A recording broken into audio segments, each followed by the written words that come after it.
le monde entier regarde ce qui se passe du côté de Téhéran parce que l'Iran semble au seuil de la bombe atomique. Les inspecteurs de l'AIEA révèlent donc avoir découvert de l'uranium enrichi à 83%. Le seuil pour la bombe atomique, c'est 90%. Alors que s'est-il passé précisément? Que disent les uns et les autres? Que dit l'AIEA? Que répond Téhéran? Voici les indispensables avec Quentin Verichel. Bonsoir Quentin. Bonsoir David, bonsoir à tous. Alors depuis ce matin, on entend dire énormément de choses autour des découvertes de ces agents de l'AIEA, donc de l'Agence d'inspection de l'énergie atomique, l'Agence internationale pour l'énergie atomique.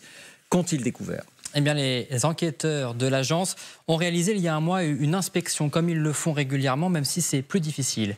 Ils sont allés dans l'usine de Fordo, regardez, au sud de Téhéran, le deuxième site d'enrichissement le plus important du pays, un bunker totalement souterrain, presque secret.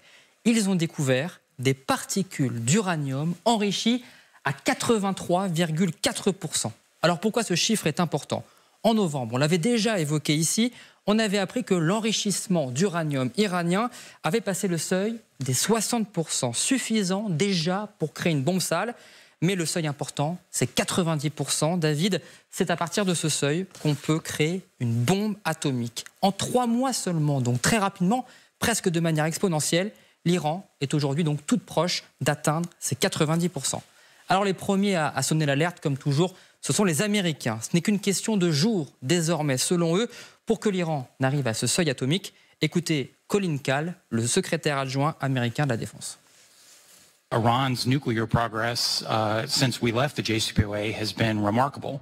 Back in 2018, when the previous administration decided to leave the JCPOA, it would have taken Iran about 12 months to produce one bomb's worth of fissile material. Now it would take about 12 days. Vous l'avez entendu. Oui. Selon les spécialistes, il ne faudrait donc maintenant plus que 12 jours à l'Iran pour que le pays atteigne ses 90%. Mais soyons précis, si on entend Colin Kahl, est-ce que ça veut dire que l'Iran est à 12 jours de la bombe atomique, précisément? Pas tout à fait, David. D'abord parce que l'AIEA indique n'avoir trouvé que quelques particules d'uranium enrichies à 90%, pas des kilos. Or, il est important de savoir qu'il faut 25 kilos d'uranium enrichi à 90% pour produire une seule bombe atomique. Et puis parce qu'il y a le conditionnement, il y a également le placement de cet uranium enrichi dans des vecteurs, autrement dit des missiles, autant d'étapes qu'il faut encore franchir. Écoutez, Lova Rinel, chercheuse à la Fondation pour la recherche stratégique, elle relativise l'inquiétude américaine. Admettons qu'ils aient atteint effectivement ce poids critique, il y a toute la mise en œuvre, puisqu'en fait une bombe atomique, vous avez son vecteur, quel canon, est-ce qu'on est sur une dimension aérienne, stratégique, voilà, ça demande en fait des réalités de mise en place qu'aujourd'hui l'Iran n'est pas du tout dans l'imminence en fait de pouvoir fournir.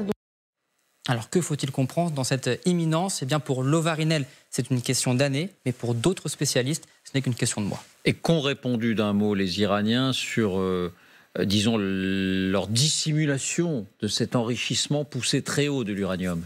Eh bien selon Téhéran, ce seuil a été franchi par accident. Ce sont des fluctuations involontaires qui seraient responsables de ce taux d'enrichissement exceptionnel, a indiqué hier le département iranien de l'énergie atomique. Les chercheurs iraniens expliquent en réalité que ces particules ne représentent qu'une toute petite partie de leur production d'uranium enrichi.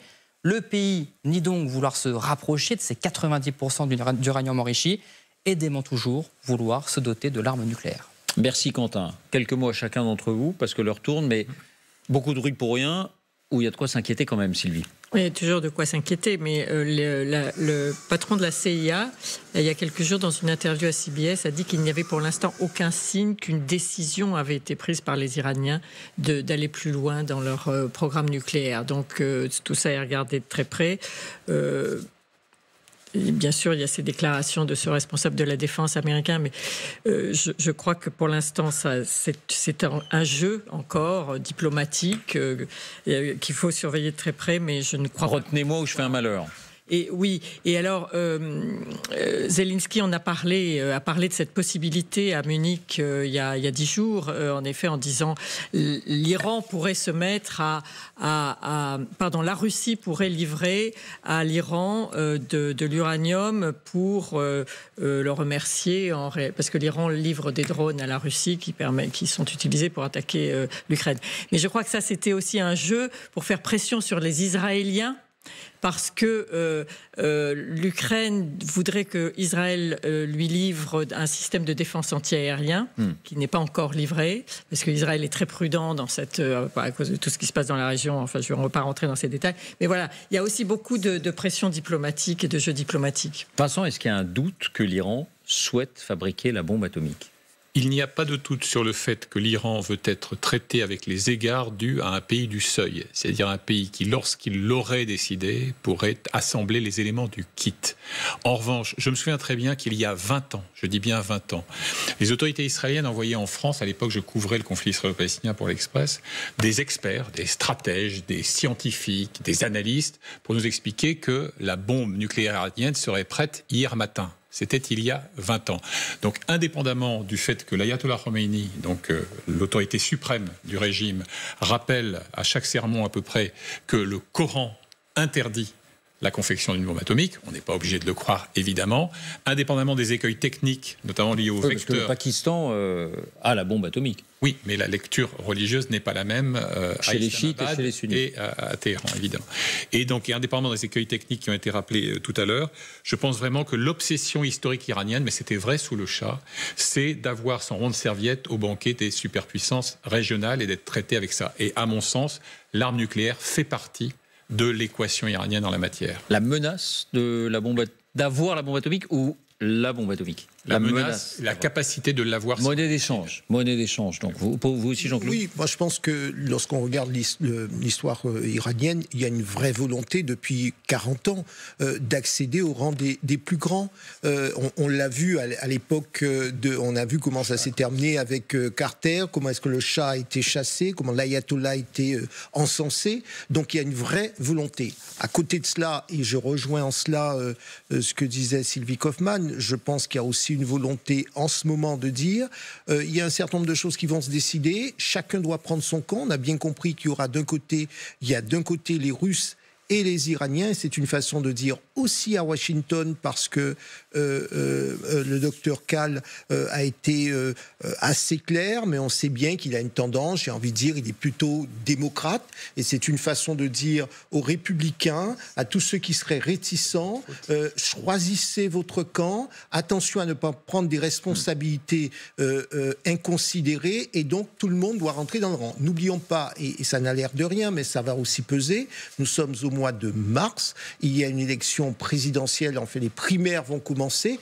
et on sait bien que il va y avoir un discours, donc le gouvernement sortant a besoin d'avoir une opinion publique forte, bien sûr pour le terrain, indiscutablement pour sa politique étrangère, mais on ne peut pas ignorer la dimension politique et la volonté des démocrates de frapper fort aujourd'hui, maintenant. Donc pas de quoi creuser des abris anti-atomiques dans l'immédiat, Pierre.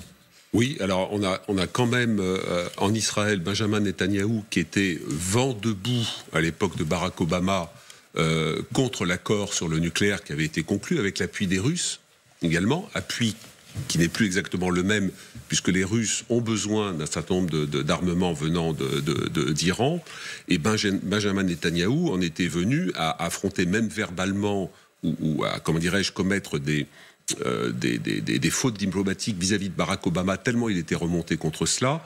Et à mon sens, ce gouvernement-là, les histoires de 12 jours, 12 semaines, 12 mois, etc., il y a un moment où ils ne vont pas se poser la question très longtemps. Et à partir de ce moment-là... Vous voulez dire qu'ils pourraient aller bombarder? Il y a deux possibilités. Oui.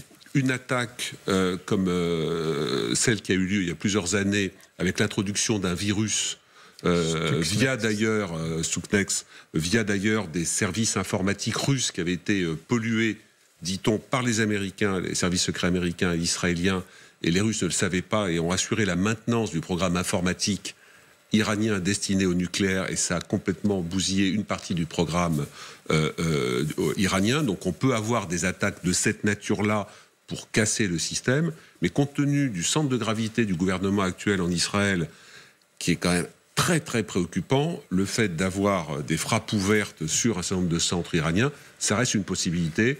Et malheureusement, on ne parle pas beaucoup de la Corée du Nord, qui est plus en avance sur les vecteurs que l'Iran. C'est une problématique mondiale préoccupante.